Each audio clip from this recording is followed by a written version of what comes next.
Radio Campus News vous invite à suivre les matins universitaires. Aujourd'hui, en vocabulaire, nous travaillons sur les expressions. Les matins universitaires, des reportages. Merci de rester sur la radio. Des interviews, des news, des chroniques, des dédicaces. Moi, c'est Martine, c'est grave la chanson de... Les matins universitaires, du lundi au vendredi sur RC News 87.6 FM. Waouh! Voilà, de retour après la réclame et cette belle plage musicale, eh bien, je suis en compagnie du MESAMSI, Mouvement estudiantin et scolaire des aveugles et malvoyants de Côte d'Ivoire. On a eu le temps de présenter l'association, de présenter quelques membres également de l'association. Et là, maintenant, on va s'intéresser à cette journée internationale de la canne blanche. Alors, Prési, dis-moi un peu. Tout le monde va parler, hein, c'est clair. Mais je commence par toi. T'es la tête, t'as pas le choix. D'accord, il n'y a pas de problème. Alors, Prési, dis-moi, la canne blanche, exactement, c'est quoi?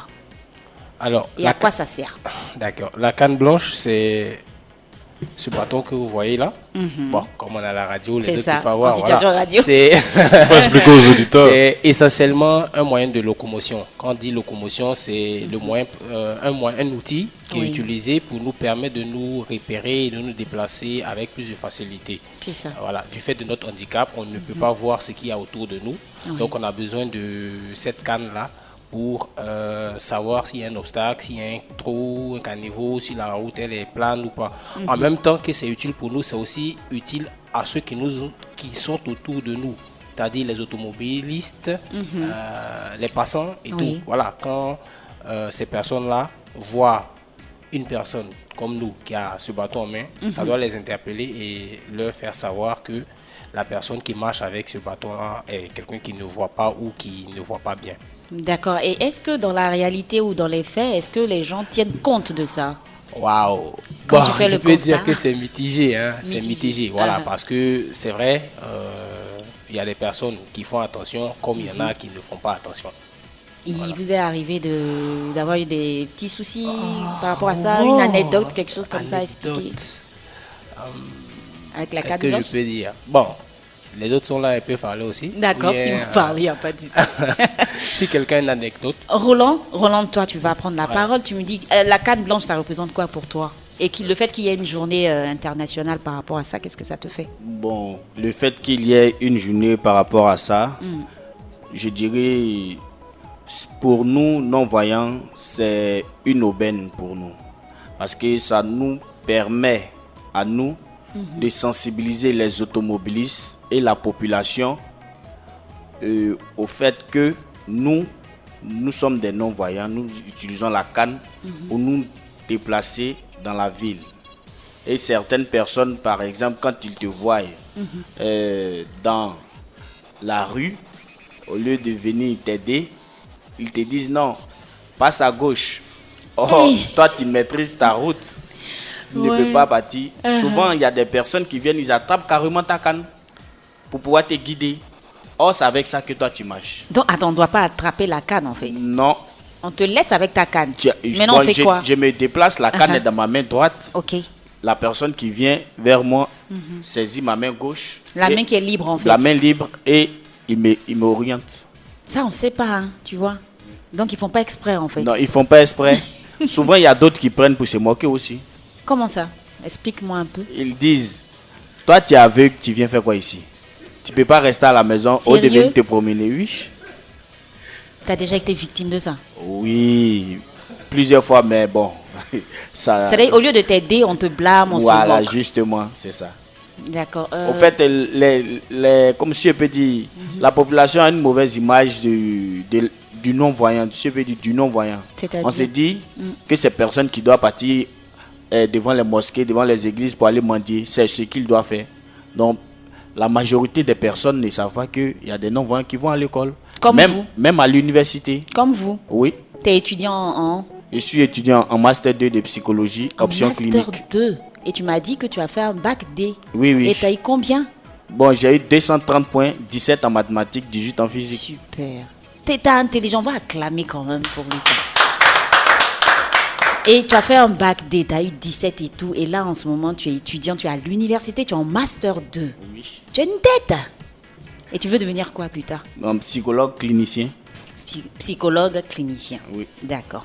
Doumbia, Tu nous dis un peu ce que représente la canne blanche pour toi? Bon, moi, tout simplement, c'est mon guide. Voilà, Ton guide. C'est mon identité, et voilà, c'est tout. On va résumer ça en 2 mots, comme ça. Voilà. Et qu'est-ce que tu voudrais que la population sache par rapport à ça? Bon, par rapport à la population, c'est juste savoir qu'il y a des non-voyants qui sont là. Ils ont juste un tant soit peu besoin d'attention particulière. Donc voilà, c'est tout simplement ça. Juste savoir qu'on est là. On a besoin d'un peu d'attention. Voilà, tout simplement. Quand tu dis un peu d'attention, c'est quoi concrètement? Donc, concrètement, ça dit que, bon, je donne un exemple. Tu vois quelqu'un qui arrête avec une canne au bord d'une route, tu peux l'approcher, demander, oui, où vous allez, je peux vous aider, voilà, par exemple. Mais il y a certains qui te voient, ils te dépassent. Maintenant, lorsque peut-être tu es dans des pétrins, peut-être qu'il y a un véhicule qui vient vers toi, tu vas rester loin pour crier, ah, attention, il y a un véhicule. Bon. Or, toi, tu vois pas. Voilà, tu ne sais pas d'où le danger vient. Voilà, donc tu pouvais tout simplement lui donner un coup de main et puis bon, voilà. Donc, c'est un peu ça. D'accord. À côté de toi? Alors, Richemont, pour toi. Richemont, pour toi, la canne blanche? Bon, pour moi, la canne blanche, comme Doumbia l'a dit, c'est mon guide. La canne blanche est très importante dans les déplacements. Il faut dire qu'aujourd'hui, c'est en Afrique encore la canne blanche est beaucoup utilisée. Sinon, il y a, dans certains pays en Occident, la canne blanche est en voie de disparition, puisqu'aujourd'hui, ils ont des chiens guides. Ok. Des chiens guides, ce sont des chiens qui sont dressés pour guider les aveugles lorsqu'ils marchent.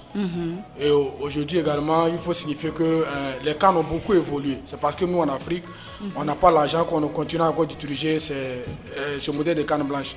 Aujourd'hui, vous avez des cannes blanches embarquées, où il y a des appareils électroniques embarqués, géolocalisation, tu portes une oreillette et la canne te dit à quel endroit tu te trouves. Mais ça on ne peut pas avoir ici, puisque ici nos rues ne sont pas adaptées.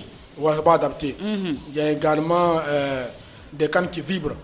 C'est-à-dire à chaque fois que tu te trouves non loin d'un objet ou bien en face d'un objet, ça te vibre, te dit que il y a un danger. Il y a un danger en présence de quelque chose. Et la couleur de la canne blanche a été décidée par les instances internationales. C'est-à-dire l'ONU et puis UMA, Union mondiale des aveugles, et puis UFA, Union francophone des aveugles, et d'autres organisations des aveugles.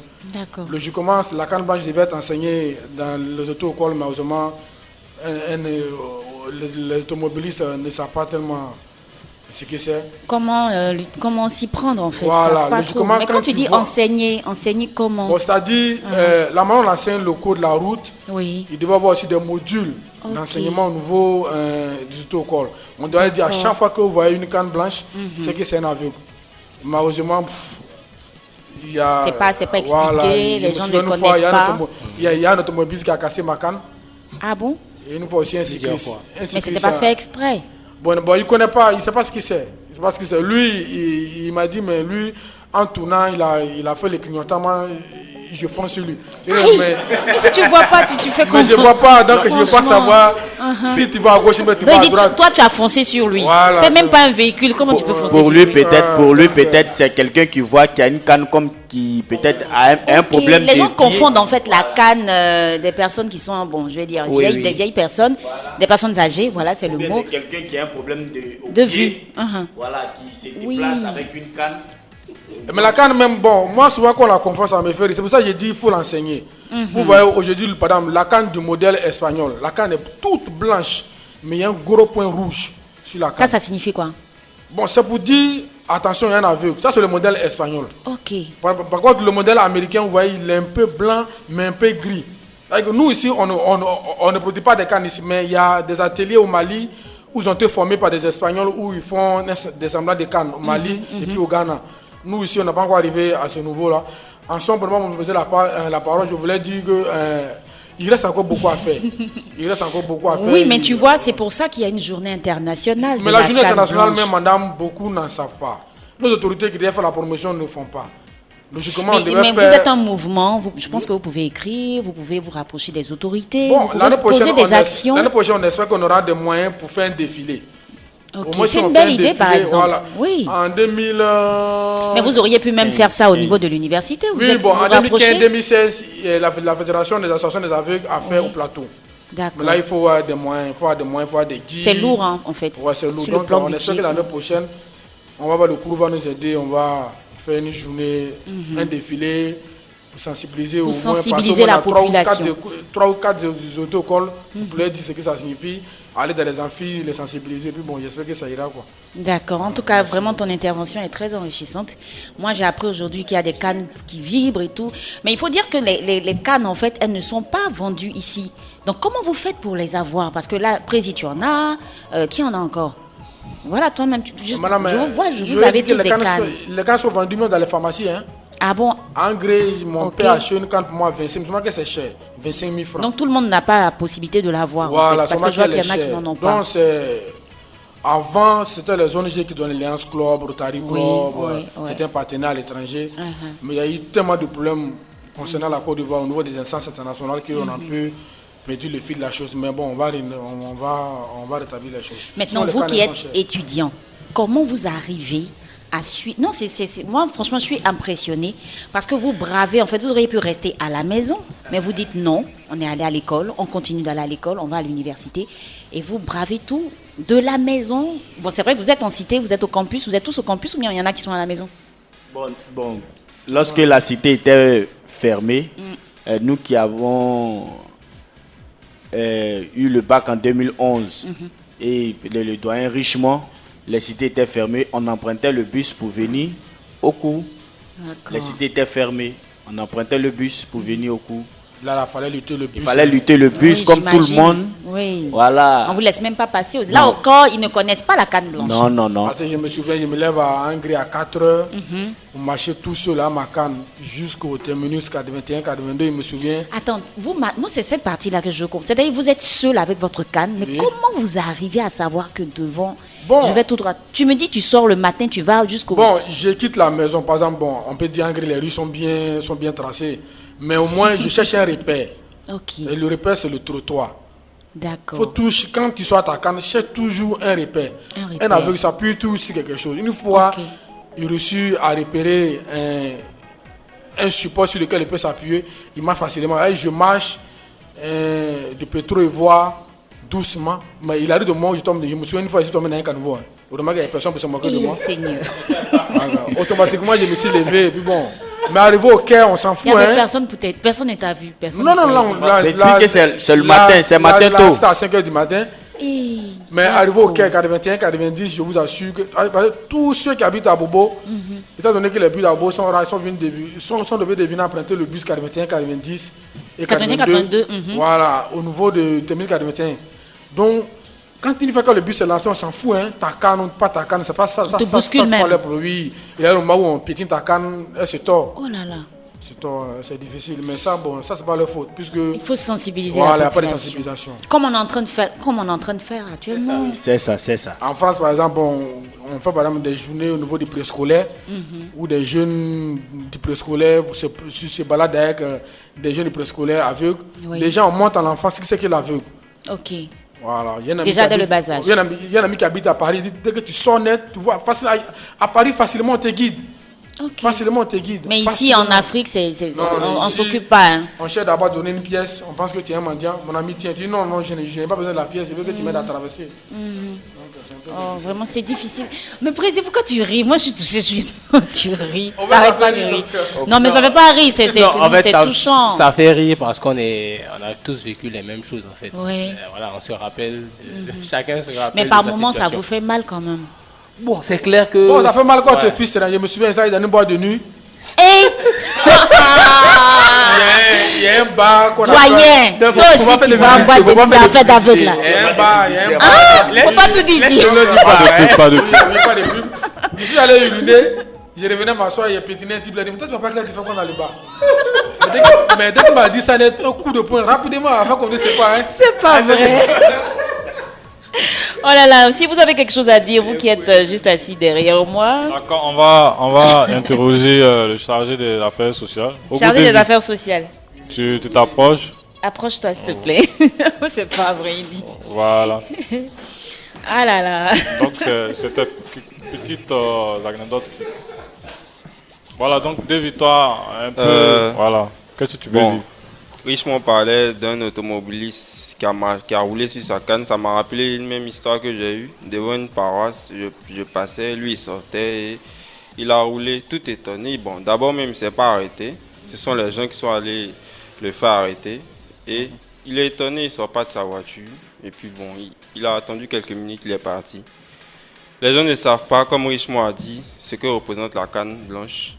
Mais j'espère bien que d'ici des années, il y a certaines mentalités qui commencent à s'améliorer en Côte d'Ivoire. Et j'espère que d'ici des années, ça va aller. Et ils ont été un peu gentils avec certaines personnes qui viennent, qui attrapent ta canne. Il y a d'autres même qui ne t'attrapent pas. Et c'est quand tu tombes, ils vont venir maintenant te faire relever. Quand tu tombes dans un caniveau. Et il y a un système aussi que je ne comprends pas. Ce sont les caniveaux qui sont ouverts dans toute la ville d'Abidjan. Et tu marches, il y a des enfants qui viennent t'aider. Tu ne sais pas. Et il y a un caniveau qui est là devant toi.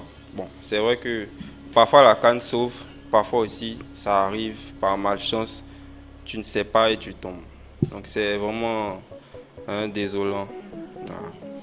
D'accord. Et Nadia, avec ta permission, on va interroger un peu les filles. Vas-y, oui. Les filles. Annick. Annick et Gladys, approchez-vous. Tu vois, donc bien il gère, hein. Il a habitué. Donc on va poser Annick, la viens. question à Annick. Vous êtes des non-voyantes ou des malvoyantes. Et comment, parce qu'il y a beaucoup de préjugés et autres. Donc pour vous, comment vous menez votre vie de malvoyant et de non-voyant? Parce que forcément, vous êtes des femmes, il y a des gens qui vous approchent. Et comment ça se passe quand elles savent que vous êtes non-voyant ou malvoyante? On commence à Annick. Eh bien, moi, je dirais que ce n'est pas facile. Parce que, malheureusement, pour moi, j'ai vécu cela depuis On écoute, s'il vous plaît. la naissance. Voilà, je suis née avec ce problème. Et je ne connaissais pas l'INIPA. L'Institut national pour la promotion des aveugles, je ne le connaissais pas. Je vivais à Beauville avec mes parents. Et j'ai fait l'école primaire à Azaguié, puisque mon père est durant instituteur. Et bon, au CPN, c'était pas facile, hein, franchement, parce que les gens avaient même une petite appellation, on me disait Nyankeleni, voilà. Bon, Nyankeli en Djoula, ça veut dire. Je crois. C'est comme ça qu'on t'appelait. Oui, c'est comme ça qu'on m'appelait. C'était frustrant. Mais j'ai survécu. Au début, bon, comme j'étais une enfant, je n'ai pas trop prêté attention. Et il y avait des maîtres qui étaient compréhensifs. Il y a d'autres qui ne l'étaient pas. Eh bien, jusqu'à ce que je sois en CM2, ensuite l'entrée en 6e. Avec l'entrée en 6e, j'étais à Beauville. Quand j'arrive, on me dit, il y a tas d'amis, en tout cas assez de filles comme de garçons. Mais à chaque fois qu'ils savent qu'ils doivent me dicter un cours, eh bien, ils s'éloignent. C'était pas vraiment facile. Et puis aujourd'hui, tu as quel niveau au niveau de l'université? Eh bien, au niveau de l'université, aujourd'hui, je suis en L3 de psychologie. En L3 psychologie. Voilà. J'avoue que je voulais abandonner avant, hein, mais bon. Donc, Dieu a fait grâce. Il n'y a pas de souci. Alors, Aimé Gladys, là, on dit la choco du groupe. Donc bien. Bon, comment tu fais pour être si choco? Parce que bon. La choco, non, c'est sérieux, elle est choco, Voilà. hein, tu la vois pas, elle a le style. Voilà, le style. Donc, comment tu fais? C'est quelqu'un qui t'aide à faire tes choix ou bien tu fais comment? Non, bon, c'est moi-même, je fais mes choix. Je choisis moi-même ce que j'ai à faire, que ce soit dans la vie de tous les jours. Maintenant, bon, au niveau des études, bien évidemment, comme je suis malvoyante, je dois me faire aider. D'accord. Bon, en tout cas, je ne force pas. Hein. Y a Au pas niveau de d'être, au moins là, il y a des personnes qui font bizarre. Ils voient que tu fais bizarre. Mais Je laisse. tu es choco là dans ta poche, non? Les garçons bandits là ta poche. Là, quoi? Les garçons bandits un peu d'Abidjan dans ta poche, franchement. Bon, ça arrive. Maintenant, Ça arrive. mais quand ils t'approchent, qu'ils savent que bon, tu es Ça va après que malvoyant, t'es malvoyante, comment ils comment ils réagissent? réagissent? Bon, c'est pas tout le monde qui fuit. Hein. Il y a d'autres qui fuient, il y a d'autres qui sont là. D'accord. Il y a toujours des courageux parmi les garçons. D'accord. Maintenant, une dernière question pour toi. Et Gladys, avec la cuisine, qu'est-ce que tu aimes manger? Qu'est-ce que tu peux préparer? Que tu prépares? Bon, je fais un peu de tout. Je préfère les grillades, mais je fais un peu de tout. Arrête la taquiner. Donc Merci. les grillades, voilà. Merci bien. Radio Campus News vous invite à suivre les matins universitaires. Aujourd'hui en vocabulaire, nous travaillons sur les expressions. Les matins universitaires, des reportages. Merci de rester sur la des radio. Interviews, des news, des chroniques, des dédicaces. Moi c'est Martine, c'est la chanson de... Les matins universitaires, du lundi au vendredi sur RC News 87.6 FM. Waouh!